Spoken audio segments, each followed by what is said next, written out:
a Miguel Navarrete, que es actualmente investigador postdoctoral de la Facultad de Ingeniería y asociado al Departamento de Ingeniería Biomédica. Miguel es ingeniero electrónico de la Universidad Pontificia Bolivariana de Bucaramanga. Luego hizo su maestría y doctorado en la Universidad de los Andes. Miguel es experto en sueño, análisis de oscilaciones cerebrales, y hoy pues nos va a hablar un poco de su trayectoria, digamos, académica, y luego de sus proyectos actuales y los que ha desarrollado en los últimos años. Entonces le doy la bienvenida a Miguel. Muchas gracias, Mario. Muchas gracias por la invitación. Sí, como Mario dice, yo soy ingeniero electrónico. Estuve algunos años en la industria después de terminar la carrera, pero siempre me gustó mucho la investigación, entonces entré a los Andes a terminar mi maestría, doctorado. Luego terminé en el 2017 y luego de ello viajé a Cardiff, la Universidad de Cardiff en Reino Unido, en donde estuve continuando un poco el proyecto que desarrollé en el doctorado sobre estimulación durante el sueño y memoria. Y pues regreso acá también otro año para apoyar en otros proyectos relacionados al sueño.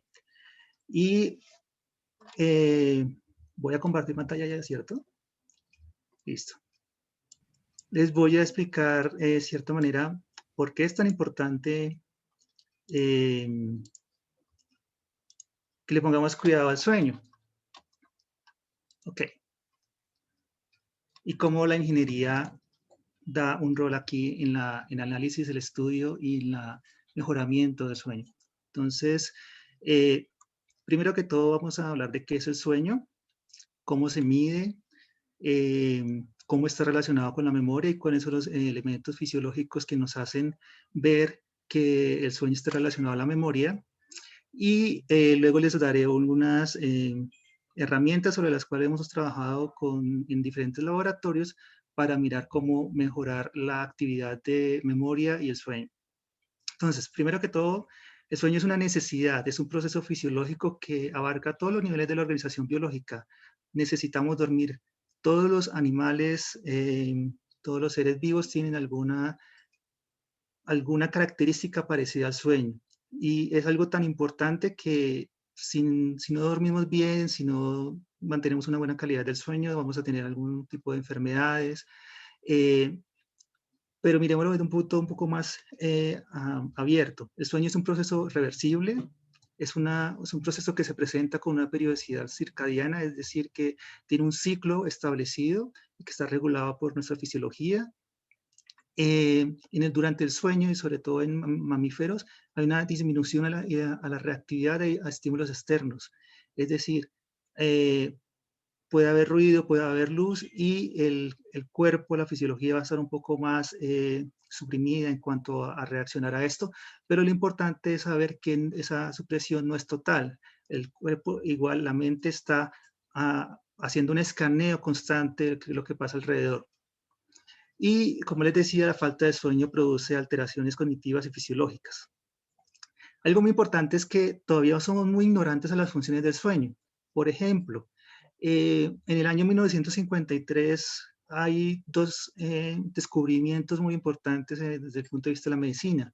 Una es que se descubrió el ADN, el doble elipse del ADN, y también que se descubrió el sueño REM, del que vamos a hablar más tarde. Y tanto ha avanzado la genética que ahora podemos entender y manipular la función del gen, es decir, podemos hasta clonar animales, pero todavía no podemos ponernos de acuerdo cuáles son las funciones del sueño. Sabemos que es importante, sabemos que es un proceso en el cual si se suprime completamente llega a la muerte, pero no sabemos cómo funciona exactamente. Entonces, hay algunas hipótesis, se sabe que el sueño regula térmicamente el cuerpo, regula la endocrina y el metabolismo del cuerpo, ayuda a eliminar toxinas que se han acumulado durante el día, activa la inmunología, tiene una activación inmunológica, o sea, es importante para combatir virus, bacterias. De hecho, hace poco salió un nuevo paper mirando cómo la vacunación, o sea, cómo el sueño ayuda a que los agentes después de la vacunación sean más fuertes para impulsar la inmunología. Como les comentaba, también elimina las toxinas mediante la eliminación de radicales libres, y sobre lo que nos vamos a basar un poco es ayuda en la consolidación de la memoria. Como les decía, si no dormimos bien, vamos a tener una serie de complejidades en nuestra vida diaria. Vamos a tener reacciones lentas, las defensas se van a bajar, vamos a tener problemas de memoria, vamos a estar menos enfocados y vamos a tener pérdidas del tejido cortical. Después de muchas deprivaciones del sueño, las personas pueden llegar a tener alucinaciones, puede cambiar el juicio moral, es decir, cambiamos nuestra forma de ser totalmente y tenemos un incremento de riesgo de muchas enfermedades como accidente cardiovascular, cáncer, obesidad, Alzheimer y pues como les decía anteriormente hasta la muerte. Pero bueno, ¿cómo se estudia el sueño? La forma más fácil de estudiar el sueño es a través de la polisomnografía, que es un procedimiento en el cual se usan diferentes tipos de registros, como la electroencefalografía, la electromiografía y la electrocoagulografía. Y eso nos ayuda a entender las diferentes fases del sueño. De hecho, lo que más vemos durante el estudio del sueño son las oscilaciones cerebrales. ¿Cómo se podrían ver esas oscilaciones cerebrales?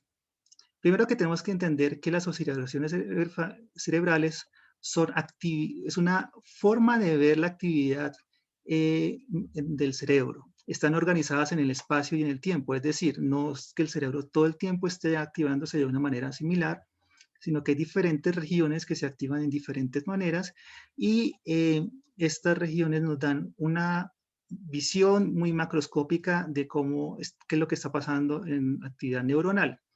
Así tenemos nuestras neuronas, esas neuronas se comunican con las otras a través de sinapses y eso se puede ver si ponemos un electrodo muy cerca de esas neuronas vamos a ver unas corrientes específicas.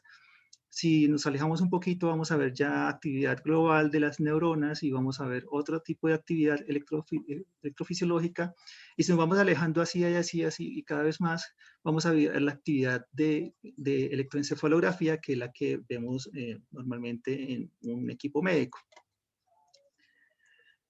Entonces, de acuerdo a lo que les expliqué, vemos que todas esas oscilaciones cerebrales emergen por la interacción de múltiples poblaciones neuronales. O sea, de acuerdo a cómo se estén activando, podemos saber de cierta manera qué partes del cerebro se están activando. Es una integración de larga escala que deriva en sincronizaciones de tiempo y de frecuencia. Es decir, de acuerdo a cómo se activen diferentes neuronas en diferentes partes del cerebro, podemos decir que estos tipos de áreas cerebrales se están comunicando entre sí. Y que esta actividad neuronal es una característica de procesos fisiológicos como patológicos. Procesos fisiológicos como atención, memoria, decisión, o patológicos como, por ejemplo, epilepsia, que es el caso más claro. Ahora, para entender cómo se estudia el sueño, tenemos que hablar de algo que es el himnograma. El himnograma realmente representa la estructura del sueño a través del tiempo y es estas series de diferentes estados. Normalmente se clasifica el sueño en 5 estados, que es estar despierto, el sueño de movimiento de ojos rápidos o REM por sus siglas en inglés, el sueño N1, que es un sueño un poco ligero, sueño N2, que es un sueño un poco más profundo, y el sueño N3 es un poco más profundo. Si vemos esto en una escala de frecuencia, podemos ver que se puede representar de diferentes formas porque el cerebro está generando diferentes tipos de oscilaciones a diferentes frecuencias. Por ejemplo, el sueño profundo N3 y N2 tiene frecuencias muy bajas, lo que quiere decir que tiene oscilaciones muy, muy lentas, alrededor de un segundo, un ciclo por segundo o 2 ciclos por segundo, mientras que el sueño REM, que es acá, está en rojo, vemos que prácticamente ese tipo de oscilaciones se apagan. O sea, es un sueño un poco, las activaciones neuronales un poco más desordenadas y vemos como no hay claramente algunos patrones específicos. En el sueño N2 y N3 también tenemos alguna actividad que es muy característica, que es una actividad de 12 ciclos por segundo, que pues más adelante se les voy a mostrar, y son muy importantes también para la memoria.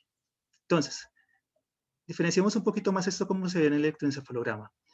Durante la vigilia, o sea, mientras estamos despiertos, vamos a ver una actividad alfa, sobre todo cuando cerramos los ojos. Esta actividad es una actividad constante de 12 ciclos por segundo, y pues es muy fácil de determinar cuando vemos otros tipos de actividades. Por ejemplo, en N2 tenemos los spindles, que son estos de acá que les estaba comentando, y tenemos estas oscilaciones grandes y como lentas, en las cuales se llaman complejos K. Esas son interesantes porque ellas reaccionan a, por ejemplo, cuando damos un golpe en la puerta de la persona que está durmiendo, vamos a ver este tipo de oscilaciones cuando están en sueño N2. Ya cuando vamos a un sueño más profundo, vemos este tipo de oscilaciones más constantemente a través del tiempo, y vemos también la activación de los spindles. Este tipo de oscilaciones se llaman las ondas lentas. Slow waves por su nombre en inglés. Y si vamos a ver el REM, vamos a ver que prácticamente toda esta actividad grande, un poco más bonita, más clara, se apaga, y tenemos actividad más constante, de mucho más baja amplitud, y esta actividad que es en la frecuencia teta, que a veces aparece. Es importante que en el sueño REM también tenemos movimientos de ojos. Pero bueno, vamos a hablar primero de las oscilaciones N2 y N3. ¿Por qué son importantes? Porque las oscilaciones de N3 durante el sueño NREM tienen diferentes orígenes. Tienen orígenes corticales y talamocorticales. Es decir, si vemos el cerebro, vemos acá las partes tan profundas del cerebro, que está el tálamo, el hipocampo y la corteza. Vemos que las oscilaciones lentas se originan acá en la corteza, por la interacción con el tálamo, y estas organizan ritmos más rápidos. ¿Qué ritmos más rápidos? Por ejemplo, los spindles, y también actividades mucho más profundas, como son los ripos en el hipocampo. Y estos ripos en el hipocampo son muy importantes porque se consideran que son importantes para la memoria. Prácticamente cuando se está haciendo un ripple en el hipocampo, se está considerando que se está reactivando o se está reprocesando una memoria que se ha guardado anteriormente. Las oscilaciones lentas también manejan los spindles, que son de origen talomocortical. Estos spindles organizan también los ritmos más rápidos, como los Charcot Ripples que les estaba comentando ahorita, y también se asocian a funciones cognitivas. Bueno, miremos ahora un poco más de la acción fisiológica y la función cognitiva de cada una de ellas. Si miramos las ondas lentas, como esta, estamos viendo los spindles, cómo se organizan, y estas están relacionadas con actividades de memoria. Sobre todo, las ondas de sueño no REM están relacionadas a actividades de memoria declarativa, como cuáles. Por ejemplo, recordar el año de nacimiento de Simón Bolívar, o recordar lo que comieron la noche anterior, o recordar un poco lo que estudiamos por el examen. Esta es una memoria declarativa. Y vemos que este tipo de memorias están relacionadas con estas ondas lentas. Asimismo, los spindles, como les decía, están organizando ritmos más rápidos, alrededor de los 100 Hz o 100 ciclos por segundo, y también están relacionados a estos tipos de memoria declarativa. Es así como existen estas relaciones entre ondas cerebrales y actividad de funcional en la memoria. Se cree que si podemos estimular las ondas cerebrales, vamos a estimular la función cerebral que está relacionada a estas ondas cerebrales. Y esto no es algo nuevo, de hecho se ha pasado desde hace muchos años para mirar cómo el sueño maneja la memoria, cómo el sueño maneja otros tipos de actividades. Por ejemplo, en 1862 se hicieron los primeros estudios de estimulación durante el sueño, y Ernst Otto Henrik Kunstschüder descubrió que prácticamente las personas al principio del sueño tienen como mayor resistencia a poder despertarse por los sonidos. Y en 1891 otras personas vieron que esto no era solamente un solo pico, sino que realmente durante la noche se subían varios picos en los cuales las personas eran más resistentes a despertarse por los sonidos. Por el mismo que tenemos de la sonda lenta, de los ciclos de sueño, prácticamente estos picos de actividad nos dice que las personas están en estados profundos. Luego también en 1868 se descubre el complejo K, y que era el que yo les estaba comentando, que era el que se activa cada vez que se toca la puerta o se tiene algún sonido, y vamos a tener esa onda larga, grande y lenta. Y así desde a partir de 1938 tenemos una gran serie de estudios de estimulación durante el sueño, en cual se hicieron impulsos eléctricos en los nervios, estimulación eléctrica transcraneal, estimulación acústica para mirar excitaciones de umbrales de excitación cortical, estimulación magnética, estimulación con luces, pulsos eléctricos, también se hicieron condicionamientos de ritmos sensomotores, estimulación de olores, y en lo que me voy a centrar hoy es la estimulación sonora, y sobre todo en esta estimulación que los estudios realizados por Mongo en el año 2013. Pero bueno, ¿cómo podemos mirar la estimulación durante el sueño para controlar la memoria? Realmente existen dos tipos de estimulaciones que podemos hacer. Una estimulación que en inglés se denomina Targeted Memory Reactivation, TMR, que es una estimulación muy dirigida a reactivar a la memoria. Exactamente, en esta estimulación se quieren reactivar memorias específicas. Y la otra es estimulación para controlar las oscilaciones relacionadas con la memoria. Pero hablemos un poco rápidamente del Targeted Memory Reactivation. Eso es un área muy bonita y que más o menos del 2006 se ha tomado mucha fuerza. Prácticamente, si se hace Target Memory Reactivation, lo que se hace es que al principio, antes de dormir, se realiza una codificación, es decir, se asocia algún tipo de estimulación sensorial, puede ser olfativa o auditoria, auditiva, con algún tipo de memoria. Por ejemplo, acá están tratando de que la gente recuerde pares de palabras, con que el río con silla, bote con manzana, y se le asigna a cada uno de estos una serie de sonidos específicos. Puede ser, por ejemplo, el pito de un tren, el paso de un carro, el sonido del río. Entonces son sonidos que de cierta manera tienen información establecida. Esa información es la memoria a la cual se le ha asociado anteriormente. Pero realmente lo que se hace es hacer un test de reconocimiento inmediatamente después de la codificación o del aprendizaje, y la persona va y duerme. Normalmente estos sonidos se vuelven a reproducir durante sueños profundos, N2 o N3, por ejemplo, en algunos experimentos se reproducen algunos sonidos mientras otros sonidos no se reproducen, y después se va a mirar qué tanto la gente recuerda las palabras sin la reproducción de los sonidos. Por ejemplo, si le preguntamos el lago, cuál era la palabra que estaba con lago, si estaba la palabra bote, cuál era la palabra asociada a bote. Y lo que se han dado cuenta es que cuando se hace este tipo de estimulación, los sonidos que han sido tocados o la estimulación que se ha ejercido durante el sueño hace que las personas recuerden más las palabras asociadas, no solamente con palabras, también se ha visto con posicionamiento espacial o con otros tipos de memorización. Estas palabras que están asociadas a los sonidos que se reprodujeron por la noche, la gente tiene mayor recuerdo de esas palabras que las que no se reproducieron por la noche. Y esto ha cambiado completamente el campo del sueño y la memoria, porque ahora podemos decir, bueno, ya tenemos algún tipo de información que podemos controlar y mirar cómo la gente está procesando sus recuerdos durante el sueño. Entonces, la siguiente pregunta es si es posible observar cómo se reactiva esa consolidación de la memoria.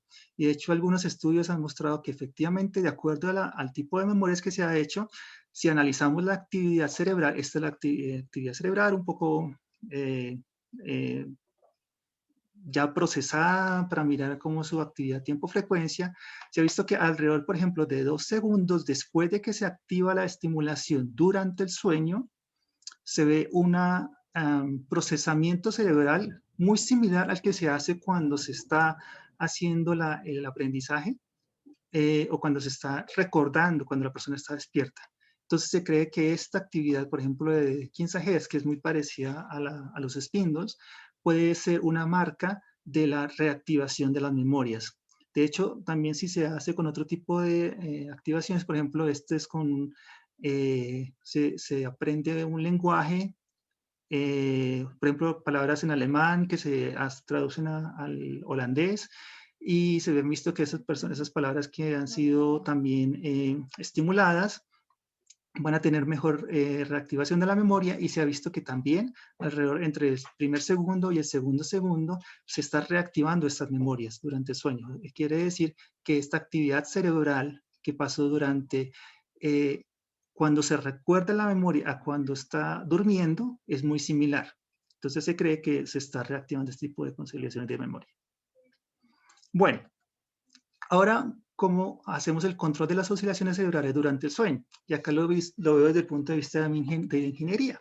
Tenemos una entrada a un sistema que es una caja negra prácticamente, y vamos a tener una salida, y lo que en ingeniería, en sistemas de control, podremos prácticamente describir cómo se comporta esta caja negra de acuerdo a esta entrada y esta salida.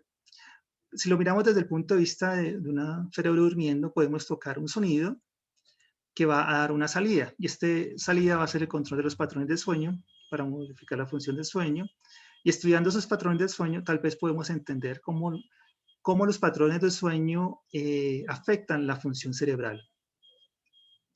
Entonces, como les decía, la estimulación acústica ha sido usada para poder modular estas actividades, y por ejemplo, si se manda una estimulación constante alrededor de 8 Hz, 0,8 Hz, perdón, durante sueños N2, N3, se ha visto que se aumenta la actividad de Spindle y se aumenta un poco la actividad de ondas lentas, pero si esta estimulación se hace de una manera más específica, es decir, cuando las ondas lentas están en su punto máximo y se aplica estos clics, que son sonidos sin ningún tipo de información asociada, se ve que las ondas lentas aumentan, lo mismo que la actividad de los spindles también aumenta, y lo más interesante, que aumenta también la función cognitiva. Por ejemplo, acá también estaban enseñándole pares de palabras y solamente hicieron este tipo de estimulación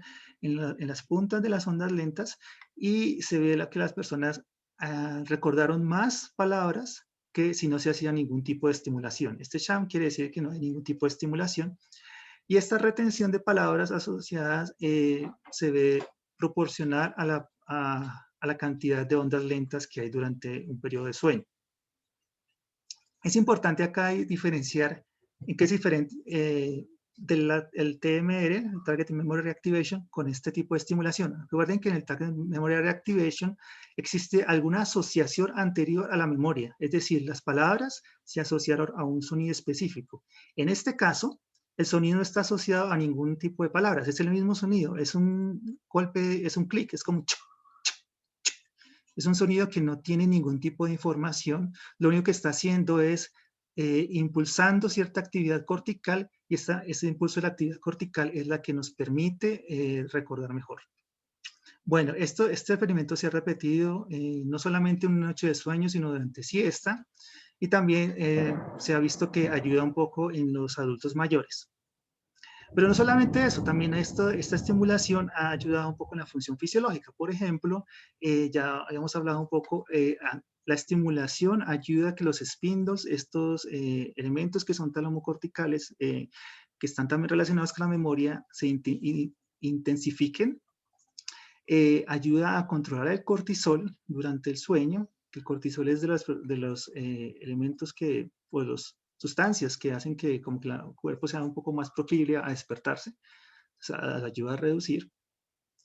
Y también se ha probado con otro tipo de funciones metabólicas en las personas, pero no se han visto muchos cambios, por ejemplo, en los cambios de glucosa, en la insulina o en los péptidos C. Ahora, durante nuestras investigaciones, tanto en la Universidad de los Andes como en Cardiff, estamos interesados en entender por qué esta estimulación está ayudando a la memoria. No solamente nos interesa saber, bueno, sí nos está ayudando, pero ¿cómo? ¿Por qué? Entonces, estudiamos un poco la respuesta de las ondas lentas a esta estimulación, prácticamente ya sabemos que si hacemos una estimulación durante sueños N2 o N3, vamos a tener una gran depolarización cortical en cualquier momento. Pero entonces queremos saber por qué exactamente esta estimulación en el pico de la onda ayuda a mejorar la memoria. Entonces, si lo pensamos desde el punto de vista un poco más matemático, si hacemos una estimulación en cualquier momento de la onda lenta, vamos a tener un efecto aditivo, quiere decir que hay un incremento de amplitud de las ondas y un ajuste de fase, que es como un reset de la actividad ondulatoria en la actividad cortical. Y esto se hace pues ya porque la estimulación auditiva hace como una interrupción de la actividad cortical y pues queremos saber en qué se relaciona esa interrupción cortical con estas actividades funcionales. Entonces, para ello estudiamos el efecto auditivo y el ajuste de fase para mirar cuál es el mejor momento para hacer la estimulación, es decir, tener una respuesta de amplitud de onda lenta máxima, porque las ondas lentas, entre más grandes seas y más lentas seas, van a tener una mejor relación con la memoria, para tener una mejor respuesta máxima del spindle, porque los spindles con las ondas lentas son los que ayudan a consolidar la memoria. Y también queríamos saber cómo esta estimulación modula estos mismos ritmos de ondas lentas y spindles. Entonces, en el postdoc que estuve haciendo en los últimos años, hicimos un análisis de las ondas lentas y analizamos qué pasaba si se estimulaban cada una de las partes de la onda lenta. Si vemos esto como un corrimiento de fase y vemos que el cruce por cero es 0 grados, el máximo de la onda lenta son 90 grados y así sucesivamente, y analizamos todo lo que pasa con todas las estimulaciones durante la onda lenta, vemos que si estimulamos prácticamente en cualquier lado de la onda lenta, vamos a tener un aumento de la onda lenta. Entonces decimos, bueno, ya estimulando, si se hace la estimulación, ya aumentamos. Entonces, ¿por qué necesitamos que sea en la fase de 90 grados? Entonces, comparamos que cuando se hace, bueno, comparando ya cada fase contra cada fase de las estimulaciones, vemos que efectivamente las ondas lentas se aumentan relativamente a su continuidad, es decir, cuando a su aparición esporádica, si hacemos la estimulación en un área parecida al pico de esta onda, vamos a tener una mayor efecto de la estimulación y por tanto las ondas van a ser más organizadas, más grandes y de cierta manera un poco más construidas en su función tal vez cognitiva. Ahora, vamos a ver para la probabilidad de provocar spindles. Hicimos el mismo análisis y analizamos si se aparecía un spindle acá justamente después de la estimulación. Vimos que prácticamente si se hace la estimulación en cualquier parte de la rampa positiva de la onda lenta, vamos a evocar spindles. Ahora, ya en estudios acá en la Universidad de los Andes, estábamos mirando cómo podemos entrenar estas ondas lentas para que produzcan mejores ondas lentas. Entonces usamos algo que se llama Intertrial Coherence, que es como coherencia entre los trials y prácticamente esto te dice si cuando se hace la estimulación, las siguientes estimulaciones van a tener respuestas muy similares a la primera estimulación. Es decir, qué tanto la estimulación nos genera ondas iguales. Entonces, mientras más ondas iguales nos genere, quiere decir que tenemos un mayor ITC, un Intertrial Coherence. Y vimos que comparamos la amplitud de las ondas lentas, el promedio de la amplitud de las ondas lentas con este Intertrial Coherence.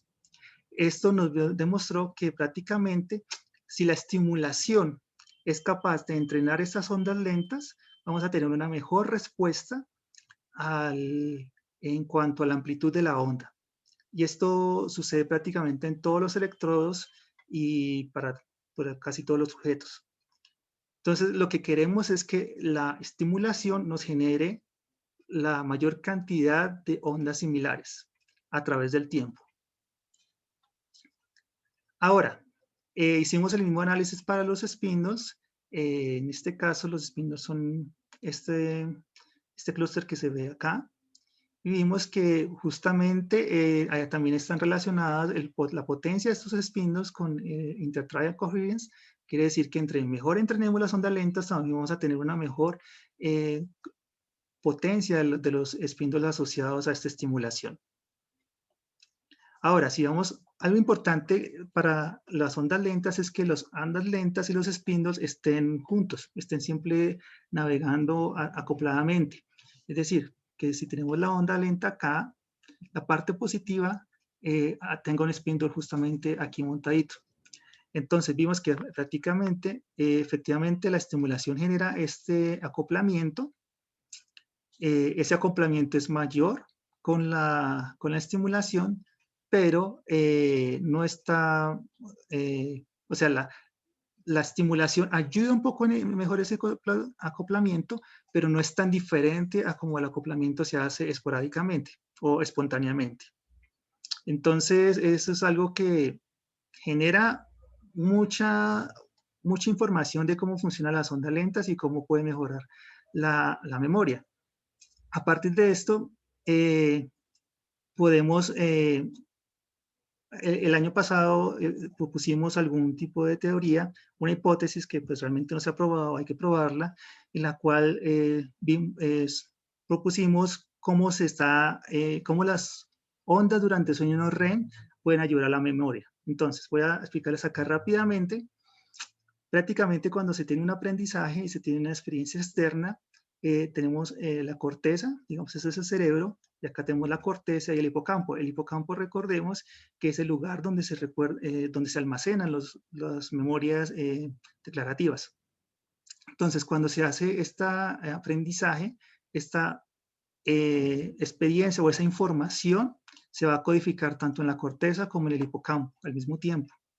Pero lo que pasa es que el hipocampo es una parte muy buena para guardar memorias, pero no tiene mucha capacidad. Pensémoslo un poquito, no funciona exactamente, pero pensémoslo un poquito como si la corteza fuera la memoria ROM de un computador y el hipocampo fuera la memoria RAM.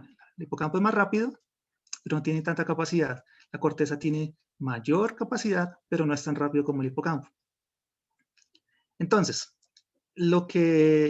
una de las cosas que propusimos, pues basado en muchos experimentos, no solamente nosotros, es que justamente cuando se está durmiendo, existe una reactivación de las memorias tanto en la corteza como en el hipocampo.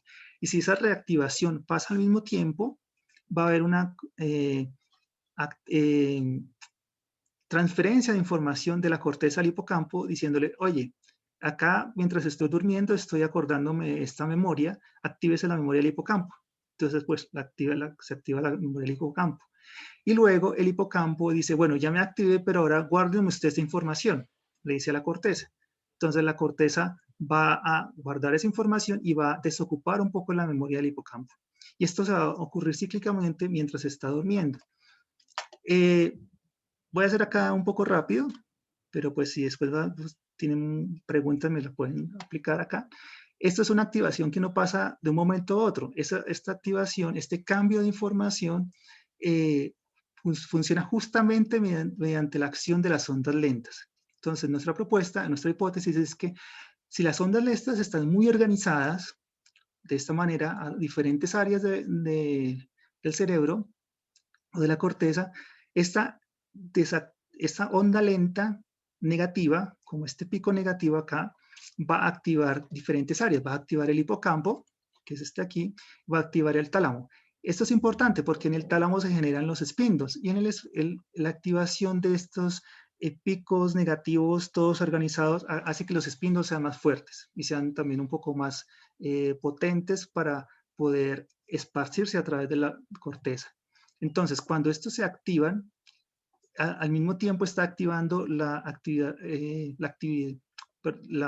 oscilaciones de la hipocampo. Y estas oscilaciones, que son los ripples que hablaba al principio, son los que prácticamente me están diciendo activemos las memorias hipocampales y mandémoslas a la corteza. Entonces, esta activación al tiempo entre los spindles y el hipocampo hace que la información que está hipocampal sea como transferida a la corteza, y en la corteza hay una mayor plasticidad neuronal que me almacena ese tipo de información. Esto no termina ahí, claro, por supuesto.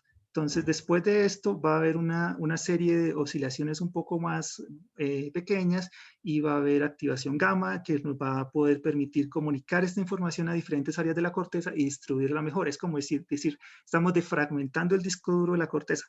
Entonces, como que la información se organiza mejor. ¿Qué pasa si estas ondas lentas son un poco más desordenadas?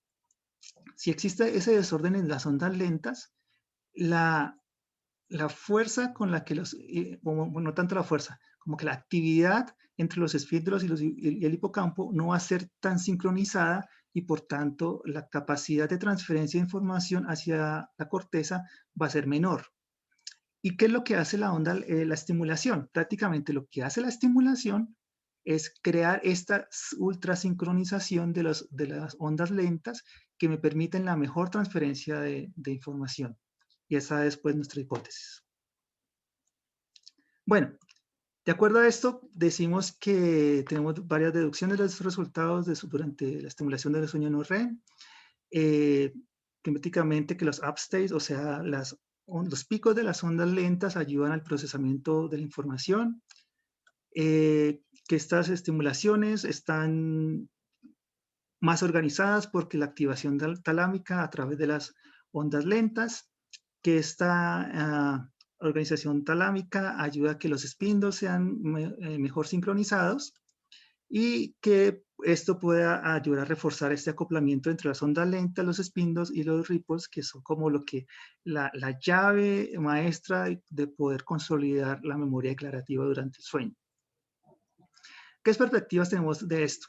Al usar las ondas lentas podemos aumentar o disminuir la amplitud de las ondas lentas, y por eso podríamos entender cómo estas ondas lentas pueden ayudar en diferentes funciones. En cuanto a los spindles, podemos también activar o desactivar el acoplamiento en fase con las ondas lentas, y por tanto estudiará la memoria. Es interesante que esto se ha usado en activación de memoria de sujetos sanos, pero ¿cómo se llevaría esto a contextos patológicos? Por ejemplo, pacientes con Alzheimer o con otro tipo de problemas.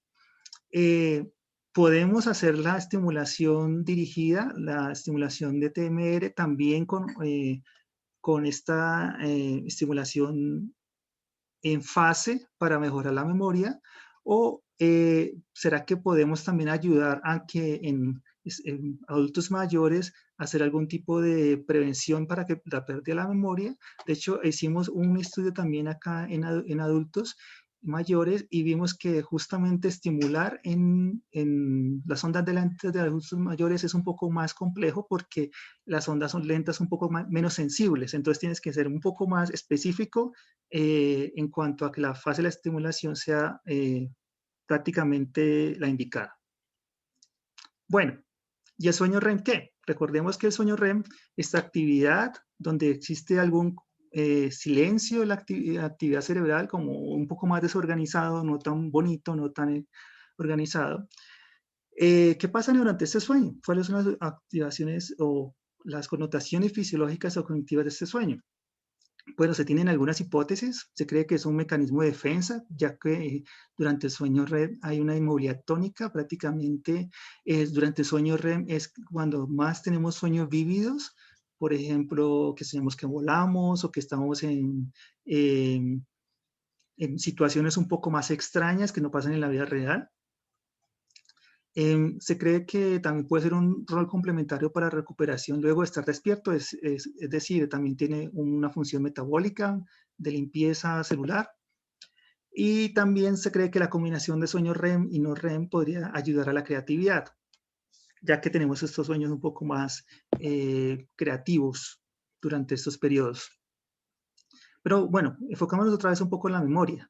Las memorias que están relacionadas un poco al sueño REM no son del tipo declarativo como les estábamos explicando anteriormente. Son más un poco de la memoria procedimental, o un poco más relacionada a la regulación emocional. Es decir, por ejemplo, si vemos una imagen de un animal que no nos gusta o que nos da miedo, por ejemplo, las serpientes, Normalmente después de un buen sueño REM, el miedo que le vamos a sentir a esa serpiente puede ser que igual le tengamos miedo, pero va a ser un poco menos adverso. Y en cuanto a la memoria procedimental, es, por ejemplo, cuando una persona quiere aprender a tocar piano, entonces está practicando cómo mover los dedos, o está aprendiendo a montar bicicleta, cómo se mueve toda la parte motor. Esto es lo que llamamos una memoria procedimental. Y este sueño está relacionado a este tipo de memorias. Pero ¿qué pasa? La evidencia es inconsistente cuando se estudia en humanos. Estos estudios se hacen mucho en animales, por ejemplo, ratas y ratones, y se ve claramente cómo el sueño REM está relacionado a ciertas actividades procedimentales para estos animales, pero cuando se hacen humanos no es muy consistente. Algunos experimentos funcionan y en algunos experimentos el mismo experimento que funcionó antes ya no funciona. No se tienen claramente algunos patrones como las ondas lentas o los spindles durante no REM que estén relacionados a la memoria. Se cree que un poco el tiempo durante el sueño REM está relacionado a memoria o la cantidad de movimientos oculares, pero esto es una evidencia que no es consistente. Y se requiere que de alguna manera podamos controlar el sueño REM, pero este es un periodo tan complicado porque no tenemos esos patrones que nos den alguna información sobre lo que está pasando en el cerebro, que es difícil realmente poder controlar el sueño REM. Entonces se nos ocurrió, oye, ¿qué tal si hacemos el mismo tipo de estimulación? ¿Qué tal si estimulamos durante el sueño REM a ver qué puede modificar desde un aspecto cognitivo?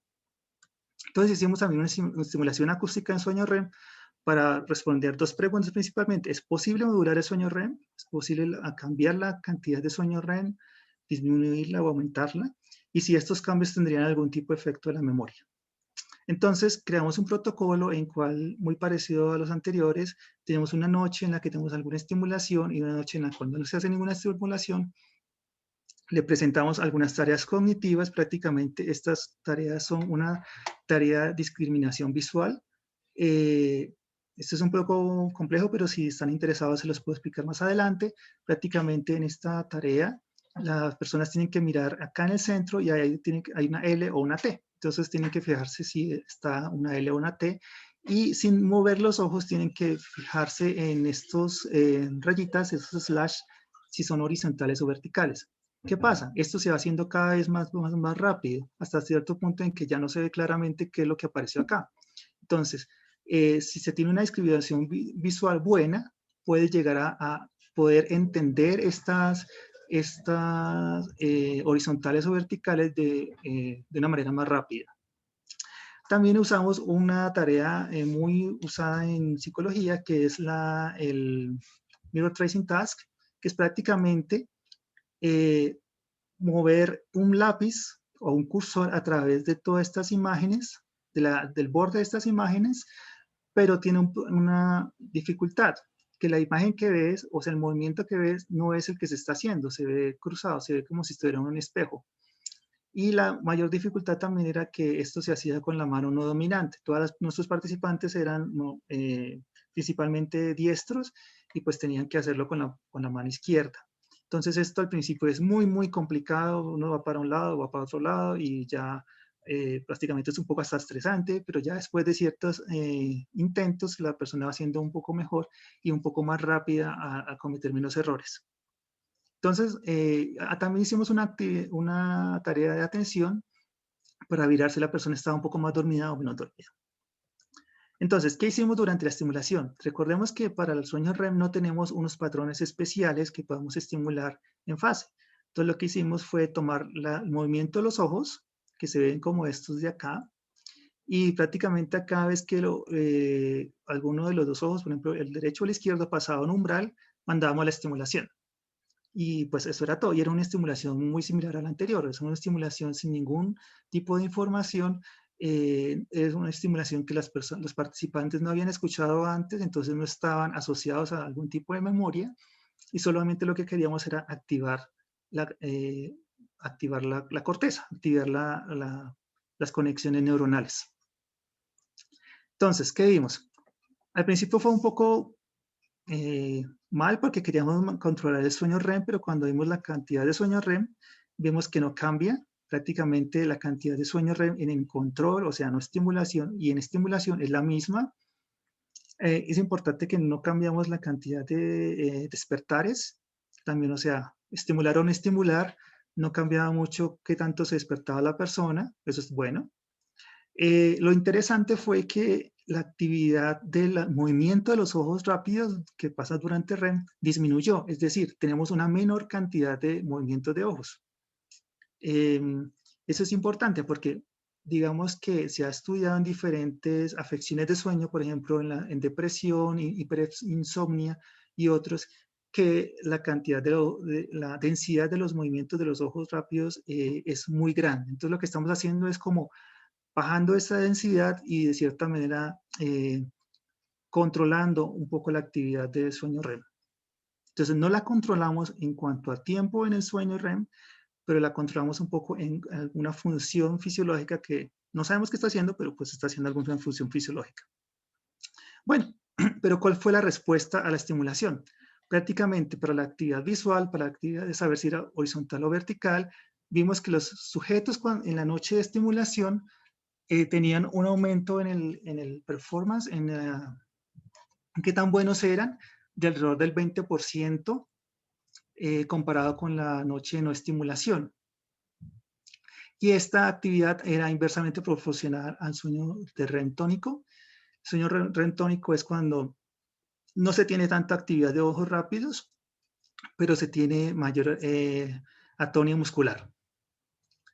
Ahora, para la actividad procedural, vimos que la estimulación fue peor, o sea, las personas en la noche de estimulación se comportaron de una manera más mala y por tanto bajaron su performance alrededor de un 17%.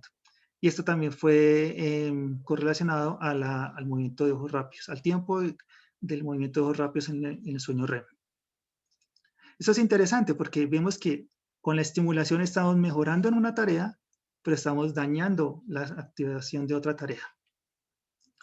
Ahora, si vemos la actividad cortical, vemos que existen, después de la estimulación, dos principales respuestas. Un aumento en la actividad beta, que son actividades un poco más rápidas, alrededor de 10 ciclos por segundo a 30 ciclos por segundo, y una disminución de la actividad teta, que es una activación mucho más baja, de más o menos 4 a 7 u 8 ciclos por segundo. Lo interesante es que esta activación beta está relacionada, los cambios de esta activación beta están relacionadas al aumento del performance de la actividad visual, mientras están inversamente relacionadas a los cambios de la actividad motora. Esto es interesante porque es la primera vez que se ha visto, al menos de lo que conocemos, que modificando actividad del sueño REM en humanos podamos controlar y modificar la actividad cognitiva. Y esto, pues, anteriormente no se había visto tan detalladamente. Bueno, esto nos da algunas deducciones. Estos resultados sugieren que existen diferentes dinámicas, que el sueño REM no es bueno para todo, sino que existe algo que, actividad que se puede mejorar, cierta actividad cognitiva que generada por la estimulación que mejora, mientras hay cierta actividad cognitiva que es empeorada por la estimulación. Creemos que la disminución del movimiento de ojos rápidos puede representar un estado de protección para la estabilización del sueño REM, porque lo que les decía, estamos bajando la densidad de sueño de estos movimientos, y esto se ve un poco en sueños que son más estables en el sueño REM. Ahora, esto es una teoría, una hipótesis un poco loca, y hablamos de algunas ondas que se llaman ondas PGO, que son ondas muy, muy rápidas y muy específicas internamente en el cerebro, que están muy relacionadas a la plasticidad sináptica. Y lo interesante es que la actividad sensorial durante el sueño REM, durante los movimientos de ojos rápidos, se ha demostrado en animales que aumentan estas actividades PGO.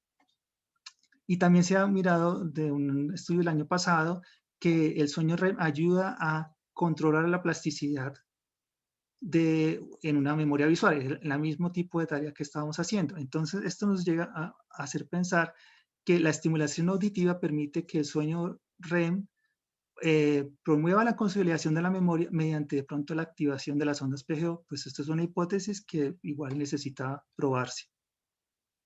Bueno, entonces estas son las dos formas que podemos controlar el sueño y memoria, un poco con estimulación acústica. Ya se han hecho algunas tecnologías para controlar el sueño, existen diferentes patentes, por ejemplo, haciendo estimulación magnética, haciendo estimulación eléctrica, incluso, bueno, esto es otro tipo de estimulación eléctrica, y también la estimulación sonora. Y de hecho, con el profesor Mario y con colaboradores en Francia tenemos una patente que hace este tipo de estimulación. Desarrollamos un dispositivo que se hace el registro dentro del canal del auditivo. Se lee el registro de la onda lenta, se detecta automáticamente la onda lenta y se hace esa estimulación. Pero eso también podría ser de pronto más adelante usado para estimulación durante sueño REM, incluso para hacer TMR. También existen algunos dispositivos comerciales para manejar el sueño. Este dispositivo de Philips lo que hace es hacer una estimulación constante, como le decía en alguno de los slides anteriores, en los dispositivos anteriores, se hace una estimulación constante para mantener y entrenar las ondas lentas, mantenerlas constantes mientras el sueño, la banda de Dream, que es una tecnología francesa, lo que hace es hacer la estimulación, no tanto auditiva, pero intra, un sonido óseo, prácticamente hace vibrar la parte trasera aquí de la oreja y eso simula la activación auditiva. Y eso también lo hace en fase a las ondas lentas. Pero pues estas son tecnologías que hasta hace poco están saliendo, realmente le falta mucho a prueba para realmente saber si funciona en un tipo de memorias un poco más reales. Acordemos que los estudios que se hacen son con tareas muy específicas, por ejemplo, los pares de palabras, o la L o la T, o mover el cursor a través de una línea, pero no sabemos exactamente cómo funciona, por ejemplo, si queremos aprender algo para un examen para el día siguiente o si queremos memorizar alguna canción. Todavía estas tecnologías no se han llegado a probar en este tipo de tareas un poco más complejas. Y eso está abierto, eso es un campo que está avanzando rápidamente y pues que también a los interesados los invito a revisar. Muchas gracias, eso fue lo que les quería presentar. Prácticamente esto no lo hice solo, es una serie de trabajos con la Universidad de los Andes, con el profesor Mario Valderrama, con Ángela Alejandro, que pues ya no están en la universidad, y en la Universidad de Cardiff, con una serie también de gente muy buena que hemos trabajado, y por supuesto con el profesor Michel Labancuyen, que es como nuestro tutor y nuestra guía en todo este tipo de estudios. Muchas gracias. Muchas gracias, Miguel, por ser parte de este espacio. Antes de darle la palabra para las personas que tengan preguntas, yo sé que los profes se tienen que ir a reunión ahorita, entonces, si quieren decir algo antes de que se tengan que desconectar, y luego nos quedamos ya aquí en el panel de preguntas.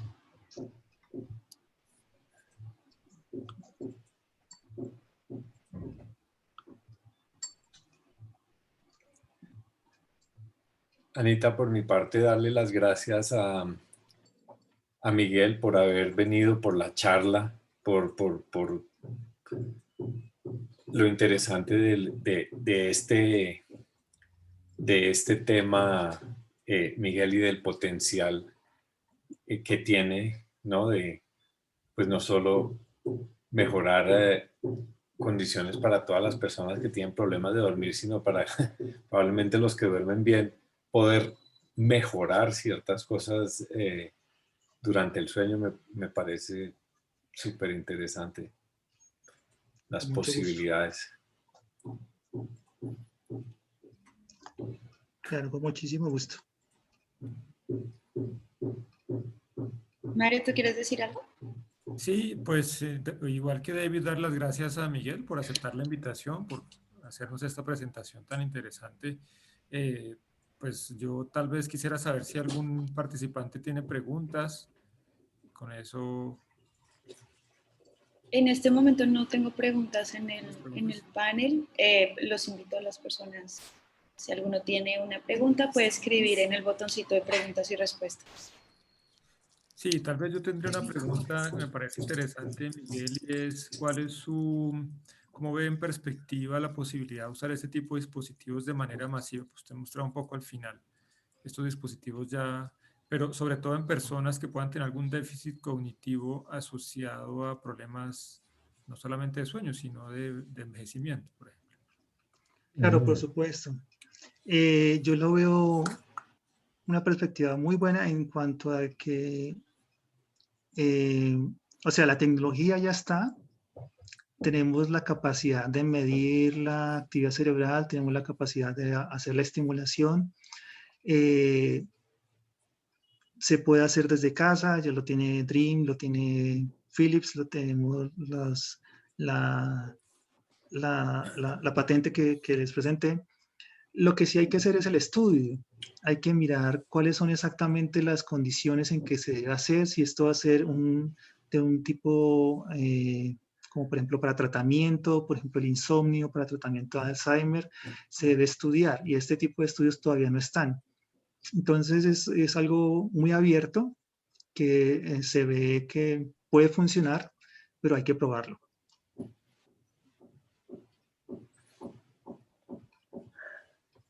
Bueno, gracias. No sé, Ana, estamos un poquito pasados de tiempo, ¿no? Tal vez. Acá tenemos una pregunta de Yesid Juez. Él nos dice, buenas tardes.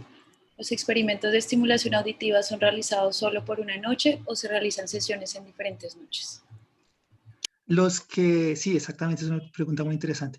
Los que hicimos nosotros fueron una sola noche, pero otros compañeros también en la Universidad de Cardiff y en otros laboratorios están haciéndolo por meses. Entonces se lleva a que la gente use estos dispositivos en la casa y que los usen por mucho tiempo.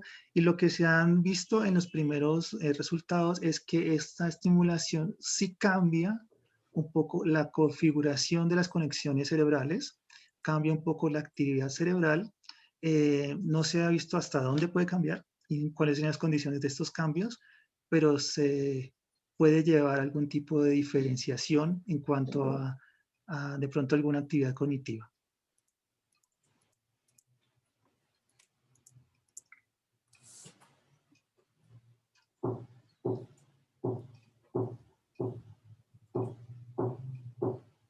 Bueno, tienes agradecimientos, Miguel. Olga Lucía Rojas te da las gracias por la presentación. Vivian Talero dice que debe irse, pero que le pareció súper interesante la charla y te agradece también. No, muchísimas gracias a ustedes. Gracias, Miguel. Gracias, Miguel. Bueno, tenemos una última pregunta, claro. si te parece bien. Dice, ¿se han utilizado otras herramientas complementarias como por ejemplo fMRI?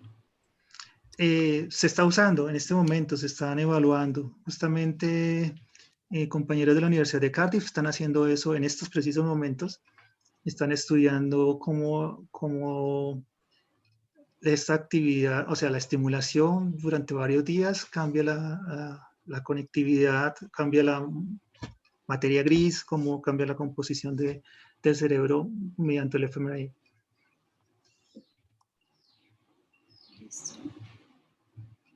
Yo tengo una pregunta. Claro. ¿Ustedes aceptan más voluntarios para los estudios que están haciendo? Pues en este momento nos estamos corriendo acá en los Andes, pero de pronto, pues ahorita es un poco complicado con la pandemia, ¿no? Porque esto necesita un contacto directo, necesitamos conectar los electrodos y ese tipo de cosas. Habría que mirar cómo se establecen los protocolos para ver cómo se podría generar un experimento que continúe todos estos análisis. Okay. Bueno, Miguel, muchísimas gracias. Creo Gracias que a ustedes. ahora sí ya terminaron las preguntas. Estuvo muy interesante esta charla. aprendimos un montón. Muchísimas Entonces, gracias. Bueno, a todas las personas que siguen conectadas, pues les agradecemos su participación el día de hoy. Tendremos 2 semanas de descanso al seminario por Semana de Receso y Semana Santa, y luego volvemos a conectarnos todos los lunes. Que tengan feliz fin de lunes. Gracias a todos. Hasta luego, chao. Chao.